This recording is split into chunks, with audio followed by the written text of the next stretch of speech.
Hello वांगशन lovers, welcome back to my channel. Last part में हमने देखा वेइंग ने लैन चचैन के लिए अपने रूम का दरवाज़ा खोल दिया था। लैन चचैन वेइंग से कहता है, आशियन, मुझे पता है कि तुम और वांगजी एक दूसरे से बहुत प्यार करते हो और तुम भी वांगजी के साथ जिंदगी भर के लिए हमेशा साथ साथ रहना चाहते हो। लेकिन फिर भी वांगजी को लेकर कुछ तो है तुम्हारे दिल में जो तुम्हें परेशान कर रहा है। क्या तुम्हें वांगजी अच्छे से ट्रीट नहीं करता? अगर तुम्हें ठीक लगे तो तुम मुझे बता सकते हो आशियन। हुइंग अपनी झुकी हुई नज़रों से कहता है, जेवुजुन, लंजा मुझे बहुत अच्छे से ट्रीट करता है। तो लन चचैन कंफ्यूज्ड होते हुए उससे पूछता है, फिर क्या बात हुई है आशियन? हुइंग कहता है, जिस तरह वो मुझे ट्रीट करता है मुझे वो सब नहीं चाहिए। मुझे उसकी सिंसेरिटी चाहिए। मैं उसका दिल जानना चाहता हूँ। मुझे नहीं फर्क पड़ता कि वो मुझसे प्यार करे या नफरत करे। मैं चाहता हूँ वो वही करे जो उसका दिल कहता है। एल्डर्स के कहने पर या क्लैन रूल्स की वजह से उसे ये सब करने की ज़रूरत नहीं है। लैन चचैन कहता है, आशियन, तुम्हें ऐसा क्यों लगता है कि वांगजी अपने सच्चे दिल से तुम्हें ट्रीट नहीं करता? वुयिंग मुस्कुराते हुए कहता है, उसने मुझसे शादी तक तो अपने सच्चे दिल से नहीं की है। उसने मुझसे शादी बस अपने एल्डर्स के कहने पर और उस भविष्यवाणी की वजह से की थी।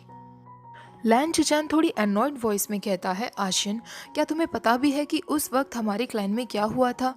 वांगजी तुमसे शादी करने के लिए इतना अड़ा रहा था कि वो हमारे लैन एल्डर्स के खिलाफ भी चला गया था। आज तक कभी भी वांगजी अंकल्स के अगेंस्ट कभी नहीं गया है और उस दिन पूरे पब्लिक के सामने वो अंकल के अगेंस्ट चला गया था। अंकल को इतना ज़्यादा गुस्सा आया था कि गुस्से में वो मुंह से ब्लड वॉमिट करने वाले थे। क्या तुम्हें पता भी है? वुइंग ये सुनकर एकदम शॉक्ड रह गया था और वो लन चचैन के स्लीव्स को खींचते हुए कहता है, क्या लंजा ने सच में ऐसा किया? लन चचैन उससे कहता है, क्या तुमने कभी भी वांगजी से इस बारे में बातें नहीं की आशियन? क्या वांगजी ने कभी तुम्हें कुछ नहीं बताया? हुइंग कहता है, उसने मुझे बताया था कि उसने मुझसे शादी की क्योंकि मैं उसका डेस्टिन्ड पर्सन हूँ। मुझे लगा वो उस भविष्यवाणी की ही बात कर रहा है। लैन चचैन एक गहरी सांस लेते हुए कहता है, मैं समझ सकता हूँ। वांगजी से चाहे कितना भी पूछा जाए लेकिन वो फ्यू सेंटेंसेस में ही आंसर करता है। उसे नहीं पता कि अपनी फीलिंग्स को उसे कैसे बताना है। उस दिन फैमिली काउंसिल के वक्त ये बात सच है कि मिस्टर ओल्ड लैन ने कहा था कि तुम और वांगजी एक दूसरे के लिए ही बने हो, लेकिन काफ़ी सारे लैन एल्डर्स तुम दोनों की शादी के खिलाफ थे। स्पेशली अंकल तो बिल्कुल नहीं चाहते थे कि तुम वांगजी के लाइफ पार्टनर बनो। काफ़ी लंबे समय तक आर्ग्यूमेंट ही चलती रही। आखिरकार वांगजी ने कहा कि वो तुम्हें चुनता है और वो सिर्फ और सिर्फ तुमसे शादी करना चाहता है। फिर से काफ़ी सारी आर्ग्यूमेंट्स शुरू हो गई थी। कोई भी वांगजी के इस डिसीजन से सेटिस्फाइड नहीं था। वांगजी के ऊपर इतना प्रेशर था पर वो तुमसे शादी करने पर अड़ा रहा और तुम कहते हो कि उसने अपने सच्चे दिल से शादी नहीं की है। वुइंग तो अब पूरी तरीके से शॉक में चला गया था। उसके सामने बार बार वांगजी आ रहा था और वो लैन चचैन से कहता है, लंजा ने मुझसे कहा था कि उसने मुझसे इसलिए शादी की क्योंकि मैं उसका डेस्टिन्ड पर्सन हूँ। इसका मतलब तो यही हुआ ना कि वो फॉर्च्यून टेलिंग की वजह से मुझसे शादी करना चाहता था। लैन चचैन फिर हंसते हुए कहता है, आशियन, डेस्टिन्ड पर्सन कहने का मतलब है कि उसके दिल में तुम हो, उसकी डेस्टिनी में सिर्फ तुम हो। क्या तुम्हें पता है आशियन, वांगजी ने एल्डर्स से क्या कहा था? वुइंग कहता है, क्या कहा था लंजा ने? लैन चुचैन कहता है, वांगजी ने सारे एल्डर्स के सामने कहा कि तुमने उसका फोरहेड रिबन निकाल दिया था और तुम दोनों के बीच सेक्स अफेयर्स भी हो चुके हैं। हुइंग कहता है, क्या ऐसा कहा लंजा ने? जेबुजुन, आप मेरा विश्वास करिए, शादी से पहले हमारे बीच में ऐसा कुछ भी नहीं हुआ था। ऐसा उसने क्यों कहा? मैं पहले लंजा के साथ वेल बिहेव था। मैंने बस उसकी फिंगर्स को ही टच किया था। शादी के बाद हम दोनों में सेक्स अफेयर्स जरूर हुए थे, लेकिन वो भी तब जब मैंने वेडिंग नाइट वाले दिन लंजा को इरोटिक बुक्स दिखाई थी। मैंने उसे टच किया, उसे किस किया, काफ़ी सारी नॉनसेंस बातें भी की। मुझे बहुत एफर्ट्स लगाना पड़ा था उसे मनाने के लिए, तब जाके हमारे बीच कुछ हुआ था। आपको मेरा विश्वास करना होगा जेवुजुन। लैन जुचैन थोड़ा ऑकवर्ड फील करते हुए कहता है, आशिन, तुम्हें इतना डिटेल में एक्सप्लेन करने की ज़रूरत नहीं। मैं तुम्हारी बातों पर विश्वास करता हूँ। कुछ समय बाद वियिंग भी थोड़ा एम्बैरेसिंग फील करते हुए कहता है, लेकिन लंचा ने झूठ क्यों कहा? मैंने शादी से पहले उसके साथ कुछ भी तो नहीं किया था। लैन चचैन कहता है, मुझे भी विश्वास था कि वांगजी ने जो भी कुछ कहा है वो सच नहीं होगा, इसलिए मैं वांगजी से क्लियर करने के लिए पूछने गया था। सेक्स अफेयर से वांगजी का मतलब इंटीमेट एक्शन से था। वुयिंग सोचने लगता है इंटीमेट एक्शंस, और उसे सारे वो फिजिकल गेम्स याद आते हैं जो वो वांगजी के साथ खेला करता था, और उन दोनों में कितना ज़्यादा फिजिकल कांटेक्ट होता था। वुयिंग सोचने लगता है कहीं लंजा ऐसा इंसान तो नहीं कि जिसने उसके साथ फिजिकल कांटेक्ट बना लिया, सिर्फ वही अब उसका डेस्टिन्ड पर्सन हो सकता है। लंजा मेरे चार्मिंग फेस, मेरे वाइल्ड एक्शंस और मेरे शार्प माइंड पर इम्प्रेस नहीं हुआ था, बल्कि वो मेरे मोलेस्ट करने पर इम्प्रेस हुआ था। वुयिंग ये सब सोच ही रहा था कि तभी लैन चिचैन मुस्कुराने लगता है और उससे कहता है, आशियन बचपन से ही वांगजी लोगों के फिजिकल कांटेक्ट से दूर ही रहा है। कभी भी किसी ने उसे अप्रोच करने की कोशिश तक नहीं की है, क्योंकि वो अपना कोल्ड फेस लेकर घूमता है। शायद ये हिम्मत आप में ही थी। अब लैन चिचैन उससे कहता है, आशियन शायद तुम्हें एक और बारे में नहीं पता होगा जो तुम्हें पता होना चाहिए। जब तुम दोनों की शादी फिक्स हुई थी, अंकल अभी भी तुम्हारे लैन क्लैन में आने पर बहुत वरिड थे। इसीलिए अंकल ने वांगजी के सामने एक कंडीशन रखी थी, जो वांगजी को उन्हें प्रॉमिस करना पड़ा था। वो यूं कहता है, कैसा प्रॉमिस जेवुजुन? लैन चचैन कहता है, अंकल ने वांगजी से कहा था कि अगर शादी के बाद आपने बार बार लैन क्लैन रूल्स का उल्लंघन किया, कोई ना कोई गलती करते रहे, तो फिर वो आपको लैन क्लैन रूल से बाहर कर देंगे, और वांगजी को आपके साथ हस्बैंड वाइफ वाले रिश्ते भी सारे ख़त्म करने होंगे। वही कहता है, इसका मतलब लंजा अब तक मुझ पर नज़र रखे हुए था, क्योंकि उसे डर था कि मैं कहीं लैंड क्लैन रूल ब्रेक ना कर दूं, और ओल्ड लैंड चिलैन को मौका मिल जाएगा मुझे लैंड क्लैन से बाहर करने का, और वांगजी को फोर्स करने का कि वो मुझे डाइवोर्स दे दे। लैंड चिचैन सोच रहा था कि अब तक ये दोनों साथ में कैसे रहते आ रहे हैं, इन्हें एक दूसरे के बारे में कुछ नहीं पता है। और वो वेइंग से कहता है, आशियन इतने टाइम से वांगजी यहाँ लोटस कोव में है, क्या उसने कभी भी आपसे इस बारे में जिक्र नहीं किया? वेइंग का दिल तो जैसे बैठा जा रहा था। उसे याद आता है कि वांगजी कब से उससे बात करने की कोशिश कर रहा था, लेकिन वेइंग ने उसे एक भी मौका नहीं दिया। वेइंग सीधा उन पीस ऑफ पेपर्स को उठाता है जो वांगजी बार बार उसके रूम में फेंक रहा था, और एक एक करके वांगजी के भेजे सारे लेटर्स रीड करने लगता है। पहले लेटर में लिखा हुआ था, वेइंग मुझे माफ़ कर दो, मुझे तुम्हें वाइट नहीं करना चाहिए था, लेकिन उसके बाद जो मैंने किया उसके लिए मुझे कोई रिग्रेट नहीं है। प्लीज़ मेरे साथ गुसू वापस चलो, मैं तुम्हारे लिए एम्प्रेस स्माइल खरीदूंगा। दूसरे लेटर में लिखा हुआ था, वेइंग मैं तुम्हें बहुत मिस करता हूँ। अब वो एक एक करके सारे लेटर्स पढ़ता जाता है। वेइंग वेदर बहुत ठंडा होता जा रहा है, रात के समय एक और ब्लैंकेट लेना मत भूलना। वेइंग तुमने आज खाना बहुत कम खाया था, क्या तुम्हें खाना अच्छा नहीं लगा? वेइंग आज तुम मॉर्निंग क्लास के लिए क्यों नहीं आए? वेइंग क्या तुम हमेशा से ही जूनियर सिस्टर्स के साथ इतने क्लोज रहे हो? मैन और वुमेन के बीच थोड़ा डिस्टेंस रखना ठीक रहता है ना, जिससे दूसरों के मन में कोई इम्प्रॉपर थॉट्स नहीं आएंगे। वेइंग अब मैं दूसरों के हाथ का बना कोई फूड नहीं खाऊंगा, तो प्लीज़ नाराज़ मत हो। वेइंग आज जो सॉन्ग मैंने तुम्हारे लिए प्ले किया तुम्हें कैसा लगा? वेइंग एक एक करके वांगजी के सारे लेटर्स को रीड किए जा रहा था। वेइंग आज तुमने बेल्ट नहीं पहनी है। जैसे ही वो लास्ट के पेपर को रीड करने वाला था, एक टर्टल ने उस पेपर को अपने मुंह में ले लिया था। वेइंग उससे कहता है, अगर तुमने लंजा के वर्ड्स को खा लिया ना, तो मैं कल तुम्हारा सूप बनाकर पी जाऊंगा। वो टर्टल एक बाउल में था। लंच चैन उस टर्टल के बारे में पूछता है, तो वेइंग उसे बताता है, ये टर्टल इसी बाउल में बड़ा हुआ है, इसे शायद काफी समय से खाने को नहीं मिला है। वेइंग कैसे भी लड़ झगड़ के उस टर्टल के मुंह से उस लेटर को छीन लेता है, लेकिन टर्टल ने फिर भी उस लेटर का थोड़ा सा हिस्सा फाड़ दिया था। उस लेटर में लिखा हुआ था, वेइंग मुझे एल्डर्स की सहमति मिल गई है, तुम्हें क्लैन डैश को फॉलो करने की ज़रूरत नहीं। वो डैश वर्ड फट चुका था। साथ ही में एक और लेटर था जिस पर लिखा था, वेइंग तुम्हारी जगह मैं क्लैन डैश को फॉलो करूँगा। वो रीड कर लेने के बाद वेइंग लैन चिचैन की तरफ देखता है। लैन चिचैन को समझ आ जाता है कि वांगजी मेनली जो बात वेइंग को यहाँ बताने के लिए आया था, वो तो उसने उसे बताई ही नहीं है। लैन चिचैन सोचता है, अगर इस टर्टल ने आधे से ज़्यादा पेपर खा लिया होता, तो मेरा भाई तो अगले साल तक भी अपनी बातें आशियन तक नहीं पहुँचा पाता। अब वो धीरे धीरे करके वेइंग को सारी बातें अच्छे से समझाता है। 15 दिन पहले वांगजी और क्लान लीडर्स के बीच में क्या बातें हुई थी जब वो क्लाउड रिसेस में था। वांगजी क्लाउड रिसेस के हॉल में सारे एल्डर्स के सामने घुटनों पर बैठा हुआ था। जब सारे क्लैन लीडर्स को वेइंग की गई चोरी के बारे में पता चला था, तो लैन चिनैन गुस्से में कह रहा था, वांगजी अब भी तुम किस बात पर हेजिटेट कर रहे हो? क्या तुम्हें अपने लैन क्लैन एल्डर्स की कोई परवाह है भी या नहीं? उस लड़के ने चोरी की है, ये क्राइम काफ़ी है उसे लैन क्लैन से बाहर निकालने के लिए।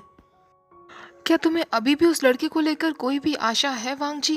वांग जी अपना सिर झुकाता है और लैन चिरान से कहता है, मुझे माफ़ कर दीजिए अंकल, लेकिन मैं ऐसा नहीं कर सकता। लैन चिरान उससे कहता है, वांग जी क्या तुम भूल गए तुमने मुझसे क्या प्रॉमिस किया था? क्या तुम अपने प्रॉमिस को तोड़ देना चाहते हो? वांग जी कुछ नहीं कहता, बस सिर झुकाए बैठा रहता है। वहाँ जितने भी एल्डर्स थे वो आपस में बातें करने लगते हैं। इस वे वुशियन का बिहेवियर सच में बहुत कंफ्यूजिंग है। उसने मिसेस लैन की आखिरी निशानी को चुराया, जिसके बारे में आज तक हमें भी नहीं पता कि उसमें क्या है। सिर्फ एक इंसान को पता है, चिंग हेंजुन को। लैन चिरैन कहता है, वांग जी तुम्हें पता है कि उसने ऐसा क्यों किया था? वांग जी कहता है, अंकल वेइंग को मदर की वो निशानी नहीं चाहिए थी। वो इस बहाने मुझे फोर्स करना चाहता था कि मैं उसे छोड़ दूं और वो यहाँ से चला जाए। लैन चिरैन गुस्से में कहता है, उस वेवुशियन ने तुमसे छुटकारा पाने के लिए ऐसा क्राइम किया वांग जी, फिर भी तुम उसके पक्ष में बोल रहे हो और चाहते हो कि वो लैन क्लैन में ही रहे। कुछ समय बाद लैन क्लैन का एक मेंबर आकर उन्हें एक लेटर देता है जिसमें लिखा हुआ था, क्लैन लीडर जंग माफ़ी मांगने के लिए खुद यहाँ आने वाले हैं और मिसेस लैन की जो भी चीज़ वेइंग ने चुराई थी वो उसे वापस कर देने वाले हैं। वेइंग ने अपने क्राइम को कन्फेस कर लिया है। ये रीड कर लेने के बाद लैन चिरैन अपने पास ही बैठे अपने बड़े भाई यानी कि चिंग हेंजुन से पूछता है, एल्डर ब्रदर तुम्हारा इस बारे में क्या कहना है? वांग जी की नज़रें अब अपने फादर की तरफ थीं। चिंग हेंजुन कहता है, वांग जी ने खुद अपने दिल से उसे अपने पार्टनर के रूप में चुना है, तो हमें ये डिसीजन वांग जी पर ही छोड़ देना चाहिए। लैन चिरैन कहता है, इसका क्या मतलब है कि हमें ये डिसीजन वांग जी पर छोड़ देना चाहिए? वांग जी तो कैसे भी उस लड़के को बचाने में लगा है। हम जानते हैं कि वेइंग ने ऐसा क्रिमिनल एक्ट किया है। इसका मतलब ये है कि उसकी नज़रों में लैन एल्डर्स के लिए कोई रिस्पेक्ट नहीं है। अगर आज हम उसे माफ़ कर देते हैं तो फ्यूचर में फिर वो कोई गलतियाँ करेगा। ये सुनने के बाद चिंग हेंजुन लैन चिरैन की तरफ कुछ इस तरह देखता है कि लैन चिरैन इसके बाद कुछ नहीं कह पाता। पूरे हॉल में शांति छा गई थी। चिंग हेंजुन एक ऐसा इंसान था जो एक टाइम पर खुद अपने प्यार के लिए कुछ भी करने के लिए तैयार था और आज वो अपनी जगह अपने बेटे को देख रहा था, पर फिर भी वो अपने बेटे की सपोर्ट में खड़ा था। इसका मतलब साफ था कि उसने प्यार के लिए जो भी कुछ किया उसका रिग्रेट ना उसे तब था और ना उसे अब है, चाहे उसे इतने साल अकेले ही क्यों ना रहना पड़ा हो। कुछ समय बाद एक और ओल्ड लैन कहता है, वेवुशियन ने चोरी ज़रूर की, लेकिन इसके पीछे उसकी इंटेंशन कुछ और थी। साथ ही में उसने चोरी की गई प्रॉपर्टी को बिना किसी डैमेज के वापस लौटा दिया है, तो अब हमें इस बात को छोड़ ही देना चाहिए। लेकिन लैन चिरैन अभी भी गुस्से में था और वेवुशियन को सजा देने की बात पर अड़ा हुआ था। कुछ समय बाद वांग जी कहता है, अंकल मैं आपसे कुछ क्वेश्चंस करना चाहता हूँ। वेइंग जियांग क्लैन में बड़ा हुआ है, जहाँ वो आज़ादी से रहता आया है। वहाँ की लाइफस्टाइल हमारी लैंड स्टाइल से बिल्कुल अलग है। क्या ये गलत नहीं होगा कि हम उसे फोर्स करें वो इसी लाइफस्टाइल में जीना सीखे? हमारे लैंड क्लैन का एक मोटो भी है, हम खुद की बड़ाई करके दूसरों को नीचा नहीं दिखा सकते। अगर हम ये मानने लगें कि लैंड क्लैन के मोटोज बाकी सारे क्लैन से सर्वश्रेष्ठ हैं, तो क्या हम एरोगेंट नहीं कहलाए जाएंगे? लैन क्लैन और जियांग क्लैन दोनों एक दूसरे से बिल्कुल अलग अलग हैं। फिर हम क्यों वेइंग को, जो कि इन दोनों ही फैमिलीज का अब मेंबर है, उसे फोर्स करें कि वो हमारे ही क्लैन की रूल्स को सीखे और अपने क्लैन को भूल जाए?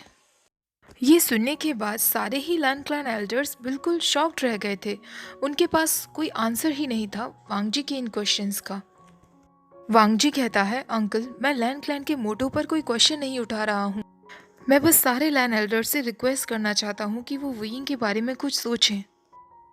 अगर वेइंग कभी भी फ्यूचर में कोई बड़ी गलतियाँ नहीं करता है, तो आप सब प्लीज़ उसे हर एक बात में फैमिली रूल्स को फॉलो करने के लिए ना कहें। मैं नहीं चाहता वेइंग कुछ भी वो करे जो वो नहीं करना चाहता, क्योंकि उसके बाद वेइंग वो नहीं रहेगा जो वो है। और अगर आप सब मेरी बात से सहमत नहीं हैं, तो हर बार जब भी वेइंग कोई गलती करता है तो मैं उसकी जगह पनिशमेंट लेने के लिए तैयार हूँ। लास्ट सेंटेंस सुनने के बाद सारे एल्डर्स स्पीचलेस थे। वांग जी सच में उस वेइंग के लिए कुछ भी करने के लिए तैयार है। एक लैंड एल्डर कहने लगता है, हम इसकी मंजूरी कैसे दे सकते हैं? लैंड क्लैन में सब लैंड रूल्स को फॉलो करते हैं, तो सिर्फ वेवुशियन को ही क्यों माफ किया जाए? दूसरा लैंड एल्डर कहता है, प्यार सच में लोगों को कंफ्यूज बना देता है। वांग जी भी सेक मास्टर की तरह ही हरकतें कर रहा है। कुछ समय बाद लैन चिरैन कहता है, वांग जी, अगर तुम यही चाहते हो तो यही ठीक है। फ्यूचर में कभी भी तुम्हारा वो हस्बैंड वे वुशन गलतियाँ करता है तो उसकी पनिशमेंट तुम्हें दी जाएगी। तुम उसको लेकर इतना कुछ कर रहे हो वांग जी, पर क्या वो तुम्हारे बारे में सोचता भी है? फ्यूचर में अगर तुम्हें उसकी जगह पनिशमेंट दी जाएगी तो क्या वो तुम्हें इसी तरह सफ़र करते हुए देखेगा? तुम बदले में उससे प्यार की उम्मीद नहीं रखते हो वांग जी? वांग जी कुछ नहीं कह पाता, फिर से अपनी नज़रें झुकाकर ऐसे ही बैठा रहता है। लांचनान गुस्से में कहता है, वांग जी, तुम उसको लेकर इतने पैशनेट हो गए हो, तो क्या बदले में तुम्हें सच में कुछ नहीं चाहिए? वांग जी फिर कोई जवाब नहीं देता। लांचनान का गुस्सा इतना तेज था कि वो सोच रहा था विंग जैसा इंसान इस दुनिया में आया ही क्यों, उसके इतने सिंसियर नेफ्यू को बिगाड़ने के लिए। कुछ समय बाद वांग जी फिर उससे पूछता है, अंकल, मुझे एक और क्वेश्चन आप सबसे करना था। विंग ने एक बार मुझसे कहा था कि मेरे फैमिली मेम्बर्स उसे पसंद नहीं करते। मैं मानता हूँ कि आप सब लोग उससे सेटिस्फाइड नहीं हैं, लेकिन क्या आप सब प्लीज़ उसे गलत तरीके से ट्रीट ना करें, क्योंकि इस तरह तो वो कभी लैन फैमिली में खुश नहीं रह पाएगा। वांग जी के वर्ड्स से साफ पता चल रहा था कि वो लैन एल्डर्स को कहना चाहता है, आप उसे पनिश नहीं कर सकते और आप उससे नफरत भी नहीं कर सकते। अगर आप उसे दिल में पसंद नहीं भी करते तब भी ये बात आपको उसे शो नहीं करना है। लैन चुरैन गुस्से में कहता है, वांग जी, बस बहुत हुआ। तुम ऑलरेडी विंग को लेकर इतना कुछ कह चुके हो। अब तुम चाहते हो कि लैन फैमिली उसे एक बुद्धा की तरह ट्रीट करे? वांग जी अपना सिर झुकाते हुए कहता है, मेरा वो मतलब नहीं था अंकल। तभी वहां बैठा एक लैन एल्डर जो वांग जी के दिल की बातों को समझ पा रहा था, वो वांग जी की मदद करते हुए बोलता है, वे वुशन जांग फैमिली का एक प्राउड मेंबर है, लेकिन लैन क्लैन में शादी कर लेने के बाद उसका ठीक से वेलकम भी नहीं हुआ, बल्कि लैन एल्डर्स ने उसे बहुत कोल्ड तरीके से ट्रीट किया। तो जाहिर सी बात है उसे अनकंफर्टेबल फील हुआ होगा, क्योंकि यह ह्यूमन नेचर है। अगर हमारे लैन फैमिली के किसी मेंबर को दूसरी क्लैन में इस तरह ट्रीट किया जाए तो क्या हमें बुरा नहीं लगेगा? इस बात पर कहीं ना कहीं हम भी गलत हैं। लैन क्लैन रूल्स बनाए गए हैं जिससे क्लैन मेंबर्स सही रास्ते को फॉलो कर सकें। ये रूल्स इसलिए नहीं है कि हम इन्हें फॉलो करने के लिए इस तरह फोर्स करने लगें कि लोग हमारे विरोधी ही बन जाएं। वेवुशन को हमारी लैन फैमिली की केयर और वार्मथ मिलनी चाहिए, इसके बाद वो खुद ही विरोधी नहीं बनेगा। आखिरकार ये लैंड काउंसिल खत्म होती है। लैन चिरैन का तो फेस जैसे काला पड़ चुका था। उसको विश्वास नहीं हो रहा था कि एक लड़के की वजह से उसे अपनी लैन फैमिली में इतना कुछ देखना पड़ेगा। रात के समय लैन चिरैन को सांत्वना देने के लिए लैन शिचैन उसके पास गया था और उससे प्रॉमिस करना पड़ा था कि वो एक जेंटल वाइफ से शादी करेगा, जिस वजह से उसे इतनी प्रॉब्लम नहीं होगी। तब जाकर लैन चिरैन को कहीं ठीक से नींद आ पाई थी। फ्लैशबैक खत्म होता है।